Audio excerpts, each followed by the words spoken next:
on quickly. If they saw me, found me, they would claim me. I would be dragged back to their pack and forced to join. Male shifters didn't give a shit what female shifters wanted, in my experience. If they wanted to, they could drag me back to Packland, claim me as their supposed mate, and I would have no say in it. It wasn't that I begrudged anyone what they wanted, and I knew some shifters dreamed of nothing but finding their mates. After what the pack did to my family, though, even the idea of having a mate, let alone having kids in such a toxic culture, made me feel sick. Not for the first time in my life. I wished I was human. I mentally checked the metaphysical cage I kept my wolf in. She snarled at me from between the bars, demanding her freedom, something I couldn't give her while I was living in the city. Not without risking exposure. I had fought so hard to remain hidden, to remain out of the pack's clutches, that I was ready to do anything to keep it that way. But the only way I could be prepared for a fight was if I knew what was going on and how many opponents I could potentially face. I pulled my beanie down, making sure all my white blonde hair was hidden, along with as much of my face as possible, and gathered my courage. I crept to the edge of the dumpster I was hiding behind, trying to ignore the wet on the concrete ground as I moved, and peeked out. I barely let more than an eye go past the edge of the metal. The dumpster had been red at one point from the looks of the paint. There had been enough graffiti and weather damage to wear it down, or hide its original color for the most part. There were 6 people down there. From what I could scent, it was mostly shifters with 1 or 2 humans.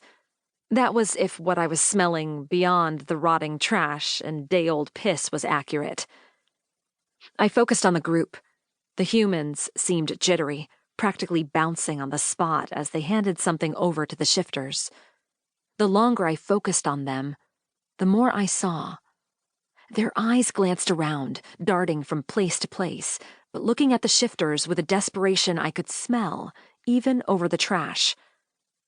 Clothes were dirty and torn, so they were definitely not taking care of themselves.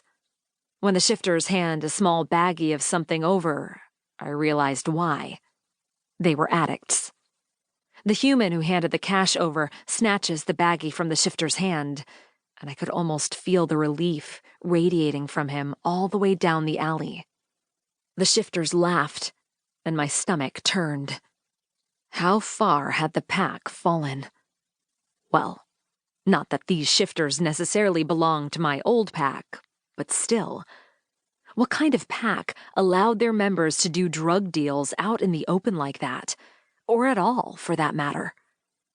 Everything about what had happened was wrong. Packs were supposed to support their community, to foster alliances with humans without revealing their true natures, to help the community as a whole prosper. None of that was happening here.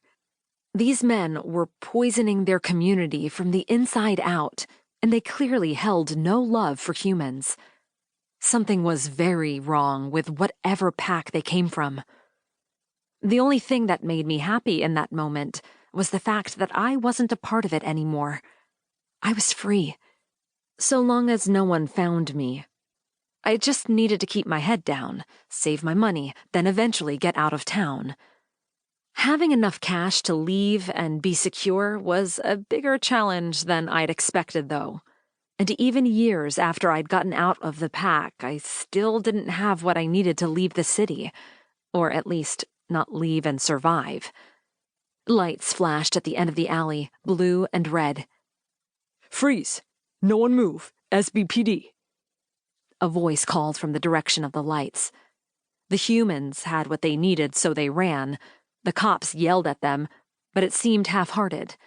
Their feet pounded past my hiding spot, almost splashing me with the nasty water that always seemed to collect in front of a dumpster before they turned out into the city.